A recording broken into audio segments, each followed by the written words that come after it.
right, Michelle, thanks so much. Now, could an event 1 year ago in Carroll Township have prevented the water crisis of this past weekend here in Toledo? Meteorologist Ryan Weekman spoke today with the executive director of Lake Erie Waterkeeper and shows us what the city may have missed. He continues our team coverage. We've had warnings, but Carroll Township was the first wake-up call last year. It was the first time we had a public drinking water system on Lake Erie shut down. And I think that should have been a pivotal point. And instead, many elected officials, federal officials we've talked to, never even heard of it. So it didn't set off the alarms. What could have been done? Well, it's called a Source Water Protection Plan. It's a comprehensive plan which the EPA strongly recommends for each community.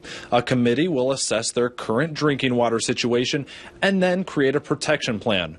As of right now, there is not one in place for the city of Toledo. Because it would define problems that might be near the intake, a little further out in the intake, and if there's any way to reduce actually intake sources. While the protection plan is not a requirement of the EPA, it is recommended to guard communities against economic loss, medical costs, or in some cases, forcing communities to find alternative drinking water for periods of time.